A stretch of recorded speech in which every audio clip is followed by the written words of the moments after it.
ബഹുമാനപ്പെട്ട സ്പീക്കർ, അടിയന്തര പ്രമേയം ചർച്ചയ്ക്കെടുത്തത് വഴി കുറച്ചുനാളായി പ്രതിപക്ഷം കേരളത്തിന്റെ സാമൂഹ്യ അന്തരീക്ഷത്തിൽ ഉയർത്തിക്കൊണ്ടുവരാൻ ശ്രമിക്കുന്ന ഒരു പുകമറ ഇവിടെ തകർന്നു വീഴുകയാണ്. അതിനൊരു അവസരമുണ്ടായതിൽ അതിയായ സന്തോഷവുമുണ്ട്. സത്യത്തിൽ പ്രതിപക്ഷം ഇപ്പോൾ കുടുങ്ങിയിരിക്കുകയാണ്. അവർ കരുതിയിരുന്നത് ഇത് ചർച്ചയ്ക്കെടുക്കില്ല എന്നായിരുന്നു. പ്രമേയ അവതാരകൻ കാര്യങ്ങൾ വിശദീകരിച്ചപ്പോൾ ഞങ്ങളെല്ലാം ശ്രദ്ധയോടെ അത് കേട്ടിരിക്കുകയായിരുന്നു. അദ്ദേഹം എന്തൊക്കെയാണ് ഇവിടെ പറയാൻ ശ്രമിക്കുന്നത്, ആ കാര്യങ്ങളെക്കുറിച്ച് മനസ്സിലാക്കാനുള്ള ഒരു വിദ്യാർത്ഥി മനസ്സോടെയാണ് ഞങ്ങളിരുന്നത്. പക്ഷെ അദ്ദേഹത്തിന്റെ പ്രസംഗം കഴിഞ്ഞതിന് ശേഷം ഇവിടെ ഷംസീർ സംസാരിച്ചപ്പോഴും മുല്ലക്കര സംസാരിച്ചപ്പോഴും എന്തൊരു അസഹിഷ്ണുതയും ബഹളവുമായിരുന്നു.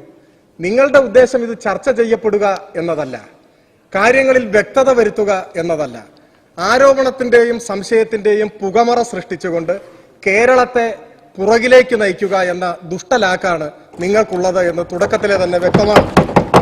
ഇവിടെ ബഹുമാനായ പ്രമേയ അവതാരകൻ അദ്ദേഹം പ്രസംഗം ആരംഭിച്ചത് തന്നെ മാർക്സ്, മൂലധനം, മാർക്സിസം തുടങ്ങിയ കാര്യങ്ങളൊക്കെ ഉന്നയിച്ചുകൊണ്ടാണ്. 849 മാർക്സ് എഴുതിയ മൂലധനത്തെക്കുറിച്ച് അദ്ദേഹം ഇവിടെ വിശദീകരിച്ചു. ആ മൂലധനത്തെക്കുറിച്ച് എനിക്കറിയില്ല. 1867 മാർക്സ് എഴുതിയ ഒരു മൂലധനത്തെക്കുറിച്ച് അറിയാം. ആ മൂലധനത്തിൽ മാർക്സ് വിശദീകരിക്കുന്നത്, അതിൽ അദ്ദേഹത്തിന്റെ വാചകം my theory is not a dogma എന്ന് തുടങ്ങുന്ന ഒരു ഭാഗമുണ്ട്. ബഹുമാനായ എം.കെ. മുനീർ സാഹിബും ഏത് മാർക്സിസത്തെക്കുറിച്ചാണ് ഇവിടെ പറഞ്ഞതെന്ന് എനിക്കറിയില്ല. മാർക്സ് പറഞ്ഞത് എന്റെ സിദ്ധാന്തം ഒരു അന്ധവിശ്വാസമല്ല, അതൊരു മൂഢവിശ്വാസമല്ല, ഇതൊരു തുറന്ന വാതിലാണ്, അതിനപ്പുറമുള്ള ലോകങ്ങളെയും വ്യവസ്ഥകളെയും നിങ്ങൾ കണ്ടെത്തുകയാണ് വേണ്ടത് എന്നാണ് അദ്ദേഹം പറഞ്ഞത്. നോക്കൂ, മാർക്സിസം ഒരു മതമല്ല. മാർക്സിത ഇങ്ങനെ പറഞ്ഞിരിക്കുന്നു, അതുകൊണ്ട് ആ വരയ്ക്കപ്പുറം പോകരുത് എന്ന് ചിന്തിക്കുന്നത് മാർക്സിസമല്ല. നിങ്ങളെപ്പോലെ തെറ്റായി മാർക്സിസത്തെ വ്യാഖ്യാനിക്കുന്നവരെ കണ്ടപ്പോഴാണ് സാക്ഷാൽ മാർക്സ് തന്നെ ഒരിക്കൽ പറഞ്ഞു, thank God I was not a Marxist എന്ന് പറയുണ്ടായി. പ്രമേയ അവതാരകന്റെയും മുസ്ലിം ലീഗ് നേതാവിന്റെയും പ്രസംഗം കേട്ടിരുന്നെങ്കിൽ മാർക്സ് ഇന്നുണ്ടായിരുന്നെങ്കിൽ അത് തന്നെ പറയുമായിരുന്നു എന്ന കാര്യത്തിൽ ഒരു സംശയവുമില്ല. 1917 മഹത്തായ ഒക്ടോബർ വിപ്ലവത്തിന് ശേഷം കമ്മ്യൂണിസ്റ്റ് പാർട്ടി ഓഫ് സോവിയറ്റ് യൂണിയന്റെ പോളിറ്റ് ബ്യൂറോ യോഗത്തിൽ മഹാനായ ലെനിൻ സോവിയറ്റ് നിർമ്മാണ പ്രക്രിയയിൽ വൈദേശിക കുത്തകകളുമായി സഹകരിക്കാമോ എന്ന നയപ്രശ്നത്തിന് മറുപടി പറഞ്ഞുകൊണ്ട് അദ്ദേഹം പറഞ്ഞു, സോവിയറ്റ് നിർമ്മാണ പ്രക്രിയയിൽ കുത്തകകളുമായി സഹകരിക്കാമോ എന്ന ചോദ്യത്തിന് ഇല്ല എന്ന ഉത്തരമല്ല ഞങ്ങളുടെ പക്കലുള്ളത്. ആരുമായും സഹകരിക്കാം, എന്നാൽ നയപരമായ തീരുമാനങ്ങൾ എടുക്കുന്നതും നടപ്പാക്കുന്നതുമെല്ലാം സംബന്ധിച്ച അധികാരം തൊഴിലാളി വർഗത്തിന്റെ നേതൃത്വത്തിലുള്ള ഗവൺമെന്റിനായിരിക്കണം. ഇതാണ് പറഞ്ഞിട്ടുള്ളത്. വിദേശ ഫണ്ടെന്ന് കേട്ടാൽ ബോധം കെട്ട് വീഴുന്നവരല്ല ഞങ്ങൾ. വിദേശ നിക്ഷേപമെന്ന് കേട്ടാൽ ഹാലിളകുന്നവരുമല്ല ഞങ്ങൾ. ക്യൂബയിൽ ഒരു ഇൻസ്റ്റിറ്റ്യൂട്ട് പ്രവർത്തിക്കുന്നുണ്ട്. ഇപ്പോ ലോകത്തിൽ ചൈനയെക്കുറിച്ച് പല വലതുപക്ഷ വ്യതിയാന ആരോപണങ്ങൾ വലതുപക്ഷ മാധ്യമങ്ങൾ ഉയർത്തുമ്പോഴും ക്യൂബയ്ക്കെതിരെ ആരും ഒന്നും പറഞ്ഞിട്ടില്ല. ക്യൂബയിൽ ഫിഡൽ കാസ്ട്രോയുടെ കാലത്ത് പ്രവർത്തിച്ച ആ ഇൻസ്റ്റിറ്റ്യൂട്ടിന്റെ പ്രധാനപ്പെട്ട ദൗത്യം വിദേശ നിക്ഷേപങ്ങൾ സ്വീകരിക്കുന്നത് സംബന്ധിച്ച് തീരുമാനമെടുക്കാനായിരുന്നു. പ്രതിരോധം, ആരോഗ്യം, വിദ്യാഭ്യാസം ഒഴികെയുള്ള മേഖലകളിൽ വിദേശ നിക്ഷേപം ആകർഷിക്കാനുള്ള നടപടികളാണ് ആ ഇൻസ്റ്റിറ്റ്യൂട്ട് സ്വീകരിച്ചിട്ടുള്ളത്. ഞങ്ങൾ IMF-ന്റെയും വേൾഡ് ബാങ്കിന്റെയും വായ്പകളെ എതിർത്തിട്ടുണ്ട്. എന്തുകൊണ്ട് എതിർത്തു? അതിന്റെ പിന്നിലുള്ള ചരടുകളാണ് ചൂണ്ടിക്കാണിച്ചിട്ടുള്ളത്. പ്രത്യുൽപാദനക്ഷമമല്ലാത്ത മേഖലകളിൽ നിന്ന്, സേവന മേഖലകളിൽ നിന്ന് സർക്കാരിന്റെ വ്യയം ഒഴിവാക്കണം എന്നതുൾപ്പെടെയുള്ള മൗലികമായ നിർദ്ദേശങ്ങൾ, മൗലികമായ വ്യതിയാനത്തെ സൂചിപ്പിക്കുന്ന നിർദ്ദേശങ്ങൾ വന്നപ്പോൾ നമ്മുടെ സംസ്ഥാനത്തിന്റെ ഉത്തമ താല്പര്യങ്ങളെ മുൻനിർത്തിക്കൊണ്ട് ഞങ്ങൾ അതിനെ എതിർത്തു. അതിന്റെ അർത്ഥം വിദേശ നിക്ഷേപത്തിനോ വായ്പയ്ക്കോ ഞങ്ങൾ എതിരാണെന്നല്ല. ദയവായി നിങ്ങൾ അങ്ങനെ തെറ്റിദ്ധരിച്ചിട്ടുണ്ടെങ്കിൽ അത് നിങ്ങൾ മാറ്റണം എന്ന് ഞാൻ നിങ്ങളോട് അഭ്യർത്ഥിക്കുന്നു. ഇതൊന്നും പുതിയ കാര്യവുമല്ല. 1957 സഖാവ് EMS കേരളത്തിന്റെ മുഖ്യമന്ത്രിയായിരുന്നപ്പോഴാണ് ബിർളയെ കേരളത്തിലേക്ക് ക്ഷണിച്ചു കൊണ്ടുവന്ന് വ്യവസായം നടത്താൻ. ബിർള CPM-ന്റെ ലോക്കൽ കമ്മിറ്റി, കമ്മ്യൂണിസ്റ്റ് പാർട്ടിയുടെ ലോക്കൽ കമ്മിറ്റിയുടെ സെക്രട്ടറിയാണ് എന്ന തെറ്റിദ്ധാരണ കൊണ്ടല്ല ക്ഷണിച്ചു കൊണ്ടുവന്നത്. കുത്തകയാണെന്നറിയാം, മുതലാളിയാണെന്നറിയാം. ആ കുത്തകയെ, ആ മുതലാളിയെ കേരളത്തിന്റെ വ്യാവസായിക വികസനത്തിന് വേണ്ടി, കേരളീയ സമൂഹത്തിന്റെ മുന്നോട്ടുള്ള പ്രയാണത്തിന് വേണ്ടി നമ്മുടെ കാഴ്ചപ്പാടുകൾക്കനുസരിച്ച് ഉപയോഗിക്കാനാകുമോ? ആ പരീക്ഷണമാണ് നടത്തിയിട്ടുള്ളത്. അതിന്റെ സയുക്തികമായ പരിണാമമാണ്, തുടർച്ചയാണ് ഇപ്പോഴും ഉള്ളത്. നമുക്ക് വിഷയത്തിലേക്ക് വരാം. 2016 തെരഞ്ഞെടുപ്പിൽ, കഴിഞ്ഞ നിയമസഭാ തെരഞ്ഞെടുപ്പിൽ ഇടതുപക്ഷ ജനാധിപത്യ മുന്നണി തെരഞ്ഞെടുപ്പിനെ നേരിട്ടത് വ്യക്തമായ ഒരു മാനിഫെസ്റ്റോ മുൻപോട്ട് വെച്ചുകൊണ്ടാണ്. ആ മാനിഫെസ്റ്റോയിൽ കേരളീയ വികസനത്തിന്റെ ദൗർബല്യം ചൂണ്ടിക്കാണിക്കുന്നുണ്ട്. വ്യവസായ മേഖലയിൽ സ്വകാര്യ നിക്ഷേപകരെ നമുക്ക് ആകർഷിക്കാൻ കഴിയുന്നില്ല. അത് കേരളത്തിന്റെ വളർച്ചയുടെയും വികസനത്തിന്റെയും മേഖലയിലുള്ള പ്രധാനപ്പെട്ട ഒരു കുറവായിട്ടാണ് ചൂണ്ടിക്കാണിച്ചിട്ടുള്ളത്. അതിന്റെ കാരണം ഞങ്ങൾ വിലയിരുത്തിയത് റോഡ് ഉൾപ്പെടെയുള്ള പശ്ചാത്തല സൗകര്യങ്ങൾ നമുക്കിവിടെ പരിമിതമാണ്. കേരളത്തിന്റെ ഒരുപാട് നേട്ടങ്ങൾ ലോകത്തിന്റെ മുൻപാകെ ഉയർത്തിക്കാണിക്കാൻ നമുക്ക് കഴിയുമ്പോഴും ഇൻഫ്രാസ്ട്രക്ചറിൽ നമ്മൾ പുറകിലാണ്. അത് നമുക്ക് പരിഹരിച്ചാൽ മാത്രമേ നമുക്ക് പുതിയ സ്വകാര്യ നിക്ഷേപകരെ കേരളത്തിന്റെ വ്യവസായ മേഖലയിലേക്ക് ആകർഷിക്കാൻ കഴിയൂ. നമുക്ക് നമ്മുടെ പശ്ചാത്തല സൗകര്യ മേഖലയിലെല്ലാം വലിയ വളർച്ച വേണം, കുതിച്ചുചാട്ടം വേണം, വലിയ മുന്നേറ്റം നമുക്കുണ്ടാവണം. നിർഭാഗ്യവശാൽ ആ പോക്ക് കേരളത്തിൽ വളരെ സാവധാനമാണ് എന്ന് നമ്മൾ കാണണം. ഒരു 50,000 കോടി രൂപയുടെ വികസന പ്രവർത്തനങ്ങൾ കേരളത്തിൽ സാധ്യമാക്കണം എന്ന കാഴ്ചപ്പാട് വെച്ച് നമ്മൾ പ്രവർത്തിച്ചു. അതിന്റെ ഭാഗമായി കിഫ്ബി യാഥാർത്ഥ്യമായി. കിഫ്ബി വഴി 50,000 കോടി രൂപയുടെ വായ്പ എടുത്ത് വികസനം നടത്താൻ നമ്മൾ തീരുമാനിച്ചു. ഇതെല്ലാം ഈ നിയമസഭ ചർച്ച ചെയ്തതല്ലേ?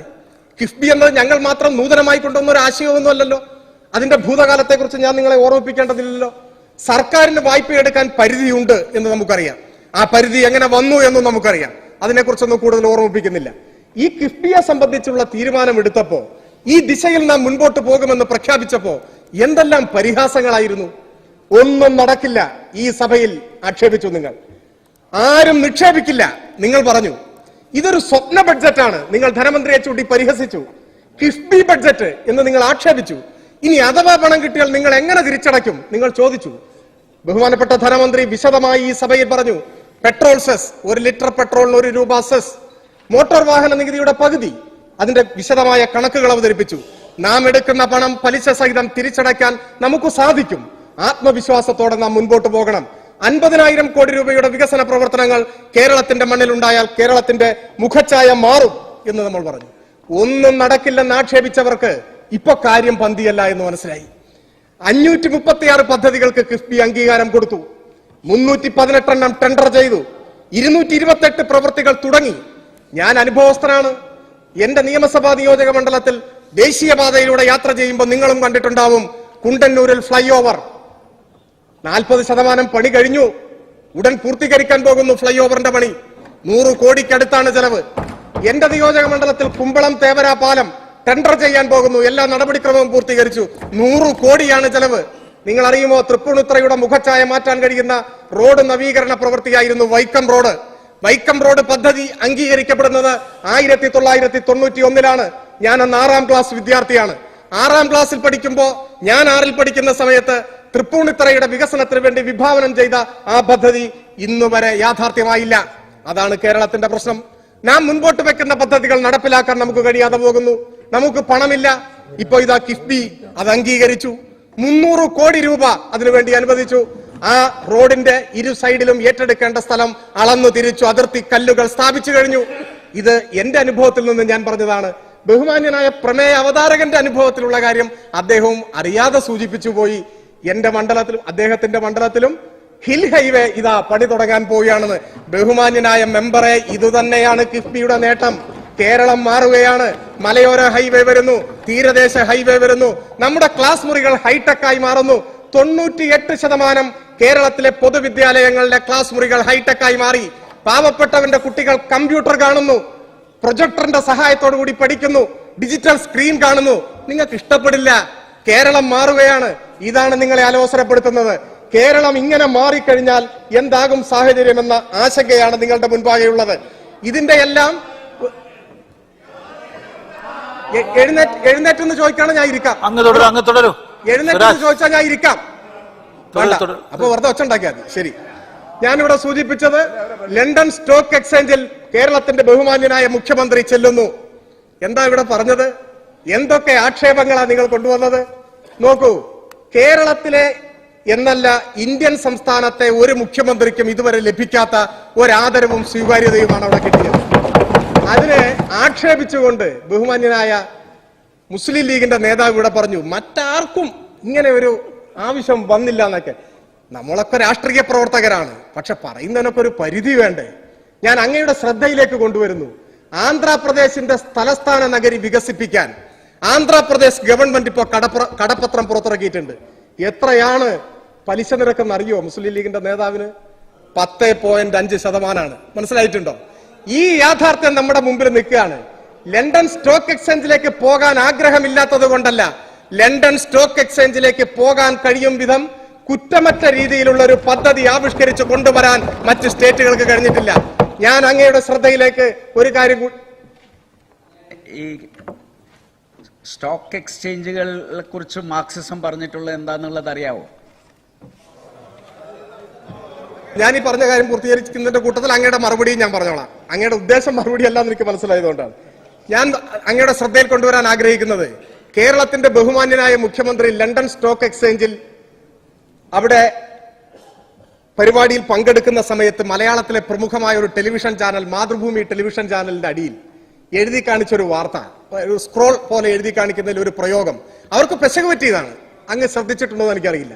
എഴുതിയത് പ്രധാനമന്ത്രി പിണറായി വിജയൻ ലണ്ടൻ സ്റ്റോക്ക് എക്സ്ചേഞ്ചിൽ എന്ന് പറഞ്ഞിട്ടാണ്. അതൊരു പെശക് പറ്റിയതാണ്. എനിക്കും അറിയും, നിങ്ങൾക്കും അറിയും. പക്ഷേ ആ പെശക് പറ്റുന്നതിന്റെ പിന്നിലുള്ള ഒരു ബോധമുണ്ട്. എന്താണ്?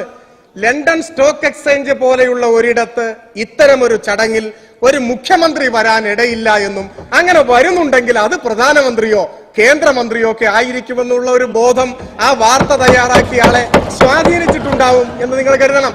പിന്നെ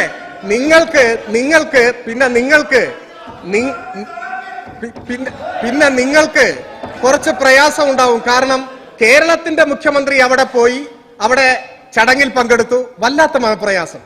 നിതിൻ ഗഡ്കരി അവിടെ പോയ സമയത്ത് നിതിൻ ഗഡ്കരി അവിടെ ചെന്നപ്പോ ആർക്കൊരു പ്രയാസവും ഇല്ല.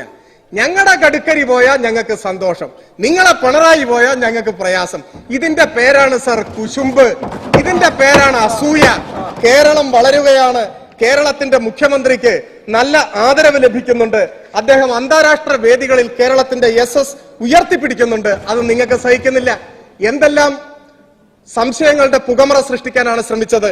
CDPQ നിക്ഷേപിച്ചത് നിങ്ങൾക്ക് ഇഷ്ടപ്പെട്ടില്ല. ഏതാണ് CDPQ? ഇവിടെ പ്രമേയ അവതാരകൻ അതുപോലെ തന്നെ തുടർന്ന് സംസാരിച്ച അംഗങ്ങൾ പറയുന്നുണ്ടോ? ഞാൻ ശ്രദ്ധിക്കുകയായിരുന്നു. ഇതൊരു തട്ടിപ്പ് കമ്പനിയാണ്, നിങ്ങൾക്ക് ആരോപണമുണ്ടോ? ഇതൊരു പ്രൈവറ്റ് കമ്പനിയാണ്, നിങ്ങൾക്ക് ആരോപണമുണ്ടോ? കനേഡിയൻ ഗവൺമെന്റിന്റെ പെൻഷൻ ഫണ്ടല്ലേ CDPQ എന്ന് പറയുന്നത്? അതൊരു തല്ലിപ്പൊളി കമ്പനിയാണോ? നിങ്ങൾ എന്തൊരു അന്യായമാണ് കേരളത്തിലെ ജനങ്ങളോട് കാണിക്കുന്നത്. ഞാൻ പറയുന്നു, CDPQ മസാല ബോണ്ടിൽ പണം നിക്ഷേപിച്ചു എന്നത് കേരളത്തിന് അഭിമാനമാണ്. എന്തുകൊണ്ട് അഭിമാനം? നിങ്ങൾ കരുതുന്ന ആപ്പ ഉപ്പ കമ്പനിയല്ല. ഹീത്രൂ എയർപോർട്ട് ഉണ്ടാക്കിയത് ആരാ? ലണ്ടനിലെ ഹീത്രൂ എയർപോർട്ടിന്റെ നിക്ഷേപകർ ആരായിരുന്നു? അതുപോലെ തന്നെ ആസ്ട്രേലിയയിലെ ബ്രിസ്ബെയിൻ തുറമുഖത്തിന്റെ നിക്ഷേപകർ ആരായിരുന്നു? ന്യൂയോർക്കിലെ വാസകേന്ദ്ര പദ്ധതിയായ വെസൻ ടൗൺ ആരുണ്ടാക്കിയതാണ്? ഇതൊക്കെ പോകട്ടെ, ഇന്ത്യയിൽ ആദ്യമായിട്ടാണോ ഈ CDPQ വരുന്നത്? നിങ്ങളുടെ UPA ഗവൺമെന്റ് ഭരിക്കുമ്പോ ഈ രാജ്യത്തെ ഗവൺമെന്റ് പദ്ധതികളിൽ CDPQ നിക്ഷേപിച്ചിട്ടില്ലേ? നിങ്ങൾ ആ ചരിത്രത്തെ തള്ളിപ്പറയുകയാണോ? എത്ര കോടി രൂപയുടെ നിക്ഷേപം ഇവിടെ നടത്തിയിട്ടുണ്ട്? ഇവിടെ ഷംസീർ സൂചിപ്പിച്ചു, NIIF $130 മില്യൺ നിക്ഷേപിച്ചിട്ടുള്ളത്. നമ്മുടെ രാജ്യത്ത് നിയമാനുസൃതം RBIയുടെ റെഗുലേഷൻ അനുസരിച്ച് പ്രവർത്തിക്കുന്ന എത്ര ധനകാര്യ സ്ഥാപനങ്ങളിൽ CDPQവിന്റെ നിക്ഷേപമുണ്ട്? എഡിൽവൈസിലുണ്ട്, കൊട്ടക് ബാങ്കിലുണ്ട്, TVS ലോജിസ്റ്റിക്സിലുണ്ട്, അസൂർ പവറിലുണ്ട്. നിങ്ങൾക്ക് പെട്ടെന്ന് ബോധോദയം ഉണ്ടായതാണോ ഇങ്ങനെ ഒരു കമ്പനിയെ കുറിച്ച്? നിങ്ങളുടെ ആക്ഷേപം എന്താ? SNC ലാവ്ലിനിൽ നിക്ഷേപിച്ചു. SNC ലാവ്ലിൻ എന്ന് പറഞ്ഞാൽ CDPQ നിക്ഷേപിച്ചിട്ടുള്ള കാനഡയിലെ 775 കമ്പനികളിൽ ഓരോ കമ്പനിയാണ്. ആ കമ്പനിയിൽ പണം നിക്ഷേപിച്ചപ്പോൾ ഒരു പുകമറ സൃഷ്ടിക്കുക. SNC ലാവ്ലിൻ എന്ന് പറഞ്ഞാൽ ഞങ്ങൾ എന്തോ മുട്ടുപറച്ചു പോകുന്ന നിങ്ങൾ കരുതിയത്? SNC ലാവ്ലിനെ പൂർണ്ണമായിട്ടും SNC ലാവ്ലിന്റെ കേരളത്തിലെ ഉൾപ്പെടെ പ്രവർത്തന ഭൂതകാലത്തെ അങ്ങ് തള്ളി പറയാൻ നിങ്ങൾക്ക് സാധിക്കുമോ? ഇടുക്കി അണക്കെട്ടിന്റെ പവർ ഹൗസിൽ ചെന്ന് നോക്കിയാൽ മതി. SNC ലാവ്ലിന്റെ മേധാവിയായ ക്ലോസ് ട്രെൻഡലും നിങ്ങളുടെ നേതാവും നമ്മുടെ പ്രധാനമന്ത്രിയുമായിരുന്ന ഇന്ദിരാഗാന്ധിയും ഒരുമിച്ച് നിൽക്കുന്ന ചിത്രം ഫ്രെയിം ചെയ്ത് ഇപ്പോഴും തൂക്കിയിട്ടുണ്ട്. അതൊക്കെ നമുക്ക് തകർത്ത് കളയാൻ പറ്റുമോ? SNC ലാവ്ലിനുമായി ബന്ധപ്പെട്ട് നിങ്ങൾ ഉയർത്തിക്കൊണ്ടുവന്ന ഒരു പുകമുറയുണ്ട്, ഒരു കള്ളക്കേസുണ്ട്. ആ കള്ളക്കേസിനെ കുറിച്ച് ബഹുമാന്യനായ അരുവിക്കര MLA തന്നെ സാന്ദർഭികമായാണെങ്കിൽ ഇവിടെ പരാമർശിച്ചത് കാലത്തിന്റെ ഒരു കാവ്യനീതിയാണ് എന്ന് ഞാൻ കരുതുന്നു. ബഹുമാനപ്പെട്ട അംഗത്തെ ഞാൻ ഓർമ്മിപ്പിക്കുന്നത്, നിങ്ങൾ തട്ടിക്കൂട്ടി ഉണ്ടാക്കിയ ആ കള്ളക്കേസ്, ഞാൻ ഇപ്പോഴും പറയുന്നു, ഞാൻ ഇനി പറയുന്നത് ആരോപണമല്ല, അത് കള്ളക്കേസാണ്. നിങ്ങളുടെ രാഷ്ട്രീയ താല്പര്യം സംരക്ഷിക്കാൻ വേണ്ടി നിങ്ങളുടെ CBI ഉണ്ടാക്കിയ ആ കള്ളക്കേസിൽ CBIയുടെ റിപ്പോർട്ടിന്റെ ആദ്യ ഭാഗത്തെ ഒരു വാചകമുണ്ട്, അതങ്ങ് മറന്നു പോകരുത്. ആ വാചകം, there is a criminal conspiracy, the conspiracy hatched on 1995. പിന്നെ ഒരാളുടെ പേര് പറഞ്ഞിട്ട് അയാളാണ് ഇതിന്റെ ഫൗണ്ടർ, ഈ കോൺസ്പിറസിയുടെ, ഈ ഗൂഢാലോചനയുടെ സ്ഥാപകൻ എന്നും പറയുന്നുണ്ട്. ഞാൻ വീണ്ടും പറയുന്നു, ഇതെന്റെ ആരോപണമല്ല. നിങ്ങൾ തട്ടിക്കുട്ടി ഉണ്ടാക്കിയ കള്ളക്കേസിൽ CBI എഴുതി വെച്ചപ്പോ അവര് പോലും ശ്രദ്ധിക്കാതെ വന്നുപോയൊരു കാര്യമാണ്. അതൊക്കെ ഇട്ട് അലക്കി അനാവശ്യമായ കാര്യങ്ങൾ ഇപ്പൊ ചർച്ചയിലേക്ക് കൊണ്ടുവരാൻ ഇടയായത് അങ്ങയുടെ തന്നെ അനുചിതമായ പരാമർശമാണ് എന്ന് മാത്രം ഞാൻ സൂചിപ്പിക്കാൻ ആഗ്രഹിക്കുന്നു. SNC ലാബിൽ CDPക്ക് പണം നിക്ഷേപിച്ചാൽ എന്താ ആകാശം ഇടിഞ്ഞു വീഴുമോ? ബഹുമാനപ്പെട്ട പ്രതിപക്ഷ നേതാവ് അതിൽ ഇടയിൽ പോയിട്ട് ഒരു കാര്യമായ അബദ്ധത്തിൽ പോയി ചാടുകയും ചെയ്തു. അല്ലെങ്കിൽ തന്നെ അദ്ദേഹം ആലോചനയില്ലാതെ ഒരു യുവമോർച്ച നേതാവിന്റെ ആരോപണം ഏറ്റുപിടിച്ചതാണ്. ഞങ്ങളൊക്കെ ബഹുമാനത്തോടു കൂടിയാണ് പ്രതിപക്ഷ നേതാവിനെ കാണുന്നത്. അങ്ങേപോലെ ഉയർന്ന ഉത്തരവാദിത്വങ്ങൾ നിർവഹിക്കുന്ന ഒരാൾ ഉത്തരവാദിത്വരഹിതമായി ഇത്തരം ആരോപണങ്ങളിൽ പെട്ടുപോകാൻ പാടില്ലാത്തതായിരുന്നു. എന്താണ് അദ്ദേഹം പറഞ്ഞത്? SNC ലാവ്ലിൻ കമ്പനിയുടെ ഡയറക്ടർ എറിക് സീഗൽ തിരുവനന്തപുരത്ത് വന്ന് ചർച്ച നടത്തിയെന്നാ പറഞ്ഞു. എന്തൊരു പുകമറയാ ഉണ്ടാക്കുന്നത്. യഥാർത്ഥ സംഭവം എന്താണ്? CDPQവിന്റെ ഡയറക്ടർ എറിക് ലെമിക്സ് ആണ് വന്നത്. എറിക് ലെമിക്സ് വന്നതിനെ എറിക് സീഗൽ എന്നാരോ അദ്ദേഹത്തെ തെറ്റിദ്ധരിപ്പിച്ചു. പേരിലുള്ള ഒരു സാദൃശ്യമാണ്. ബഹുമാനപ്പെട്ട രമേശ് ചെന്നിത്തലയോട് എനിക്കൊരു വിമർശനം ഉണ്ടെങ്കിൽ കോഴിക്കോട്ടങ്ങാട്ടിയിലെ രമേശൻ നായരുടെ പേരിലുള്ള ആരോപണം വിളിച്ചു പറഞ്ഞാൽ മതിയാവോ? അങ്ങനെ ആരെങ്കിലും തെറ്റിദ്ധരിപ്പിക്കാൻ ഞാൻ നിന്നു കൊടുക്കാൻ പാടുണ്ടോ? ഇത് ഈ യാഥാർത്ഥ്യങ്ങളല്ലേ നമ്മുടെ മുൻപിലുള്ളത്. ഇനി CDPQ SNC ലാബിലുള്ള നിക്ഷേപത്തിന്റെ തന്നെ തോത് എത്രയാണ്? ക്യൂബക് സെക്യൂരിറ്റീസ് നിയമപ്രകാരം ഒരു കമ്പനിയുടെ താല്പര്യങ്ങളിൽ നിയന്ത്രണമുണ്ടെന്ന് കരുതാവുന്ന ശതമാനം നിക്ഷേപം അവർക്കില്ല. വേണമെങ്കിൽ അവർക്ക് ഉണ്ടാക്കാമായിരുന്നു. 1% കൂടി ഉണ്ടാക്കിയാൽ മതി, ആ ശതമാനത്തിലെത്തും. പക്ഷെ അവരതിന് നിന്നിട്ടില്ല. അതിന്റെ അർത്ഥം എന്താണ്? CDPQ എന്ന് പറഞ്ഞാൽ ഇങ്ങനെ കമ്പനി നടത്താൻ ഉദ്ദേശിക്കുന്നവരല്ല. അവർക്ക് കമ്പനി താല്പര്യങ്ങളിൽ ഇടപെടാൻ ആഗ്രഹിക്കുന്നവരല്ല. അവർ അവരുടേതായിട്ടുള്ള ഫണ്ട്, അവരുടെ പണം ലാഭകരമായി നിക്ഷേപിക്കുക മാത്രമാണ് ചെയ്യുന്നത്. അതല്ലാതെ SNC ലാബിൽ നിന്നും പറഞ്ഞ് ആരും പേടിപ്പിക്കാൻ നോക്കണ്ട. ആ SNC ലാബിൽ നിന്ന കുപ്രസിദ്ധമായ കേസ് തന്നെ ആയാലും ഇനിയും ചർച്ച ചെയ്യാൻ ഞങ്ങൾ സന്നദ്ധവുമാണ്. അതൊന്നും പറഞ്ഞ് കേരളത്തിന്റെ മുൻപോട്ടുള്ള പ്രയാണത്തെ തടസ്സപ്പെടുത്തുന്ന സമീപനം ശരിയല്ല എന്നുകൂടി ഇതിന്റെ ഭാഗമായി പ്രതിപക്ഷത്തെ ബഹുമാനത്തോടുകൂടി ഓർമ്മപ്പെടുത്താൻ ഞാൻ ആഗ്രഹിക്കുകയാണ്. മറ്റൊന്ന് പ്രധാനമായിട്ടുള്ളത് പലിശയാണ്. പലിശ നിരക്കിനെ സംബന്ധിച്ചാണ് പറയുന്നത്. പലിശ നിരക്കിനെ സംബന്ധിച്ച് ഇവിടെ ഇതിനോടകം തന്നെ പ്രസംഗിച്ചിട്ടുള്ള ആളുകൾ കുറേയേറെ കാര്യങ്ങൾ പരാമർശിച്ചു കഴിഞ്ഞിട്ടുള്ളതാണ്. പലപ്പോഴും ഇത് സംബന്ധിച്ച് ചൂണ്ടിക്കാണിക്കുന്നവർ ഇതാ മെട്രോയ്ക്ക് എടുത്തിട്ടുണ്ടല്ലോ ഇതിൽ കുറഞ്ഞ പലിശ നിരക്കിൽ. മെട്രോയ്ക്ക് നിങ്ങൾ മാത്രമല്ല ഞങ്ങളും എടുത്തിട്ടുണ്ടല്ലോ. വാട്ടർ മെട്രോയ്ക്ക് കുറഞ്ഞ പലിശ നിരക്കിൽ എടുത്തിട്ടില്ലേ? പക്ഷേ വൈദേശിക രാജ്യങ്ങളുമായുള്ള അത്തരം ധനവിനിമയത്തിൽ ഏർപ്പെടുന്ന സമയത്തെല്ലാം ഡോളറിലോ യൂറോയിലോ ആണ് ഇത് കണക്കാക്കുന്നതെന്നും പിന്നീട് വർഷങ്ങൾ കഴിഞ്ഞ് തിരിച്ചടയ്ക്കേണ്ടി വരുന്ന സമയത്ത് ഇന്ത്യൻ രൂപയുടെ മൂല്യം സമീപഭൂതകാല ഇന്ത്യൻ സാമ്പത്തിക അനുഭവങ്ങളുടെ അടിസ്ഥാനത്തിൽ കുത്തനെ താഴേക്ക് ഇടിഞ്ഞു വരുമെന്നും അങ്ങനെ വരുന്ന സമയത്തുണ്ടാവുന്ന അധിക ബാധ്യത കണക്കാക്കാതെയാണ് ഈ ആരോപണം ഉന്നയിക്കുന്നതെന്നും, എന്നാൽ മസാല ബോണ്ടിന്റെ കാര്യത്തിൽ ഇന്ത്യൻ രൂപയിലാണ് നമ്മൾ ഈ വിനിമയങ്ങൾ കണക്കാക്കുന്നത് എന്നുമുള്ള വ്യത്യാസം എന്താ നിങ്ങൾ കാണാതിരിക്കുന്നത്? എന്തിനാ വ്യത്യാസം കാണാതിരിക്കുന്നത്? ആന്ധ്രാപ്രദേശിൽ അമരാവതിയുടെ വികസനത്തിന് ഇപ്പൊ വായ്പ എടുക്കുന്നതിലെ പലിശ നിരക്കിന്റെ കാര്യം ഞാൻ സൂചിപ്പിച്ചു. നാഷണൽ സേവിങ്സ് ബാങ്കിൽ നിന്ന് ഈ കേരളം 9 മുതൽ 11 വരെ ശതമാനം പലിശ നിരക്കിൽ വായ്പ എടുത്തിട്ടില്ലേ ഈ 2 കൊല്ലം മുമ്പ് വരെ? അപ്പൊ പലിശ നിരക്കിന്റെ കാര്യത്തിൽ ഈ തരത്തിലുള്ള പുകമറ സൃഷ്ടിക്കുന്നതിന് വസ്തുതകളുടെ പിൻബലമില്ല എന്ന് ഓർമ്മപ്പെടുത്താൻ ആഗ്രഹിക്കുകയാണ്. അതോടൊപ്പം തന്നെ ഇതിനിടയിൽ ബഹുമാന്യനായ മുസ്ലിം ലീഗിന്റെ നേതാവ് മാർക്സിസത്തെ കുറിച്ച് വീണ്ടും ഇവിടെ പരാമർശിക്കുകയുണ്ടായി. അദ്ദേഹം മാത്രമല്ല തുടങ്ങിയത് ഞാൻ പറഞ്ഞു, മാർക്സിസമൊക്കെ സംബന്ധിച്ചാണ്. അതിലിപ്പോ മുസ്ലിം ലീഗ് മാത്രം അതിനെക്കുറിച്ച് കാര്യമായിട്ടൊന്നും പറയില്ല. ഞാൻ ഇനി അതിനെക്കുറിച്ച് കമന്റ് പറയുന്നത്, അല്ലെങ്കിൽ തന്നെ അവരെ കുറിച്ച് എന്ത് പറഞ്ഞാലും അവർക്ക് പ്രശ്നമാണ്, അവർക്ക് പ്രയാസമാണ്. മാർക്സിസത്തെ സംബന്ധിച്ച് ഒറ്റ വാക്കിൽ ബഹുമാന്യനായ മുല്ലക്കര പറഞ്ഞു, ദയവായി അന്ധൻ ആനയെ കാണുന്ന പോലെ മാർക്സിസത്തെ സമീപിക്കരുത്. മാർക്സ് തന്നെ ഒരിക്കൽ പറഞ്ഞു, മാനുഷികമായതൊന്നും എനിക്ക് അന്യമല്ല.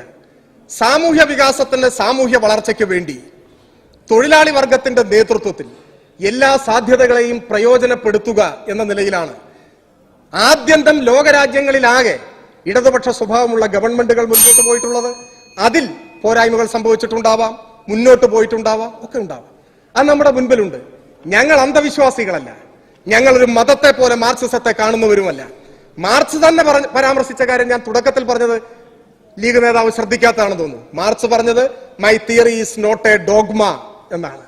എന്റെ സിദ്ധാന്തം മൂഢവിശ്വാസമല്ല എന്നാണ്. പുതിയ വാതിലുകൾക്കപ്പുറമുള്ള ലോകങ്ങളിലേക്ക് കടക്കുവാനുള്ള ധീരതയും ഊർജവും പ്രചോദനവുമാണ് മാർക്സിസം ഞങ്ങൾക്ക് പകർന്നു നൽകുന്നത്. ഞങ്ങൾ എല്ലാ സാധ്യതകളെയും ഉപയോഗിക്കും. ഒരു കാര്യം നിങ്ങൾ ഉറപ്പിച്ചോളൂ, ഇന്നലെ വരെ കണ്ട കേരളമായിരിക്കില്ല 2 വർഷം കൂടി കഴിഞ്ഞാൽ കാണുന്ന കേരളം. നമുക്ക് ഒരുപാട് പുതിയ സൗകര്യമുള്ള റോഡുകൾ, ഒരുപാട് പാലങ്ങൾ, പുതിയ വ്യവസായ പാർക്കുകൾ, ലോകോത്തര നിലവാരമുള്ള സ്കൂളുകൾ, ലോക നിലവാരത്തിലുള്ള ആശുപത്രികൾ, ചികിത്സാ സൗകര്യങ്ങൾ, ഇതെല്ലാം വരും. ഇതിനെല്ലാം നിങ്ങളും നിങ്ങളുടെ പടം വെച്ച് ഫ്ലെക്സ് അടിക്കുന്നുണ്ട്. ഇവിടെ പ്രമേയം അവതരിപ്പിച്ചവരും ചർച്ച ചെയ്തവരുടെ എല്ലാം മുഖം വെച്ച ഫ്ലെക്സുകൾ മണ്ഡലത്തിന്റെ പല ഭാഗങ്ങളിൽ ഇരിക്കുന്നുണ്ട്. ആ ഫ്ലെക്സ്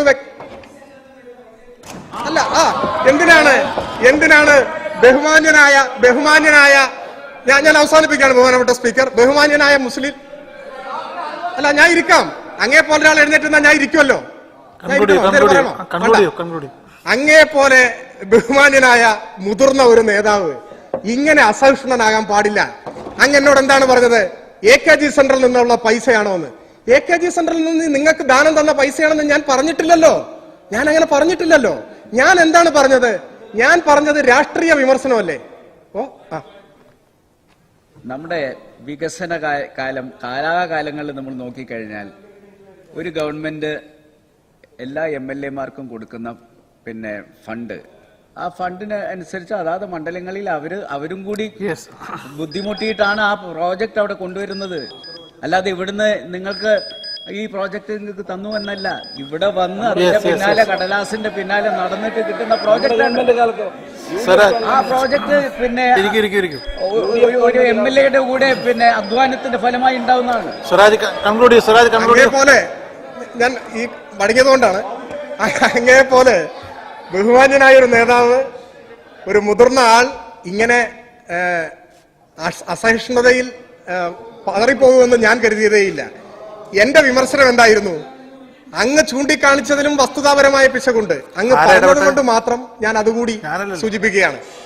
ഓരോ കാലത്തും വിവിധ മണ്ഡലങ്ങളിൽ അല്ല, ഞാൻ വഴങ്ങിക്കൊടുത്തോളൂ, ഞാൻ അവസാനിപ്പിക്കുകയാണ്.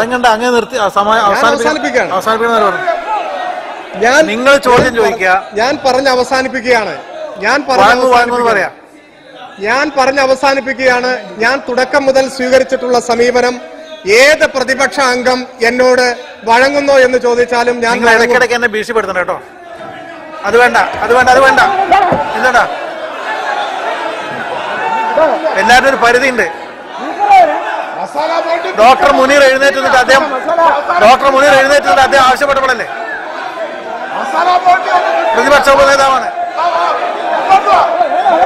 അതൊന്നും വേണ്ട. ഇവിടെ ആർക്കും സമയം അധികം കൊടുത്തിട്ടില്ല. പ്രതിപക്ഷ ഉപനേതാവ് ആവശ്യപ്പെട്ടു, അദ്ദേഹം എഴുന്നേറ്റുന്നു. അദ്ദേഹം എഴുന്നേൽക്കാൻ പാടുന്നോ? വെച്ചാ മതി. അതൊന്നും നടക്കില്ല. ഇവിടെ ആരോടും ഒരു പക്ഷപാതം കാണിക്കുന്നില്ല. ഇല്ല, ആരോടും പക്ഷപാതം കാണിക്കുന്നില്ല. മര്യാദ കാണിക്കാറുള്ളൂ. എന്റെ മര്യാദ പഠിപ്പിക്കണ്ട.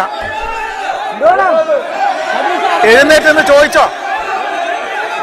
നിങ്ങളെ ഈ കൈതമുടിന്റെ സ്വഭാവം എടുക്കരുത് കേട്ടോ. അദ്ദേഹത്തിന് വഴങ്ങിയാൽ കുഴപ്പം, വഴങ്ങിയില്ലെങ്കിലും കുഴപ്പം.